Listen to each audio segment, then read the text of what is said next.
फाग्लिया फाग्लिया फाग्लिया आंखौ थगायथारगोन मोखां गाज्रियाखौनो मेकआप खालामनानै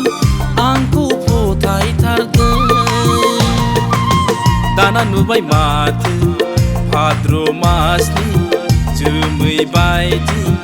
दखर दखर नानि खाजों फाग्लिया फाग्लिया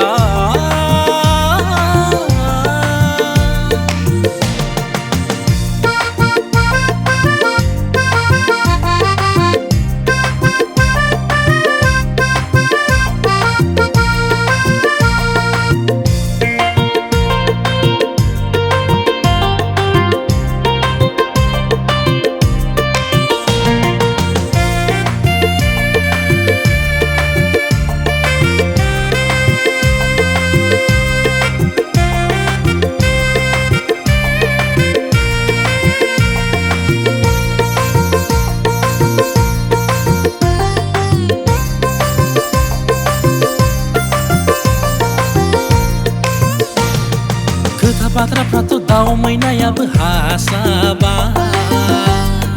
महरखौ नायोब्ला उनावबो लाजाया सिगाङावबो लाजाया मबाइलाव रायज्लायब्ला सिख्ला गोरलै बायदि खोनास्रोलायो मोगथाङाव नायोब्ला 45 बोसोरनि आदुंगारि सिखोलासो फाग्लिया आंखौ गोदै गोदै रावजों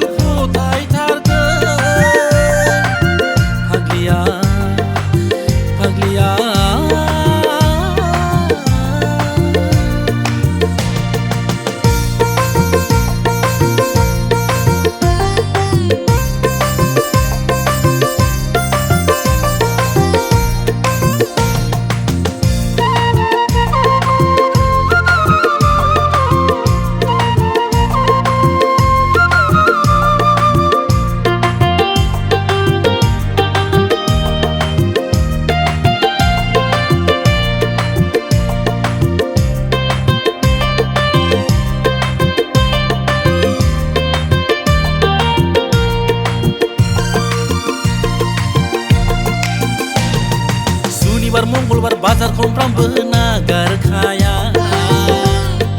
थाङो बियो जेब्लायबो सिनो पाउडार बायनो थाखाय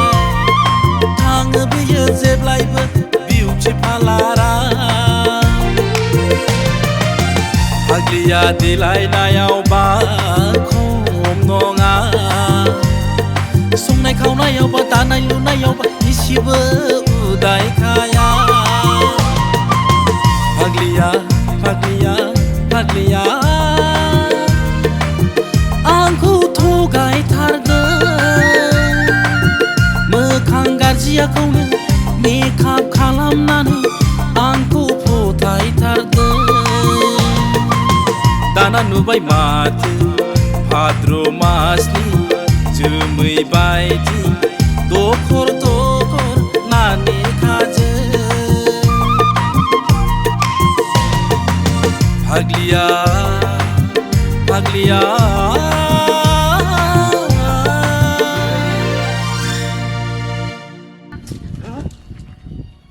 हे भगवान आंनो बे जोनोमाव हिनजावखौनो नांलालै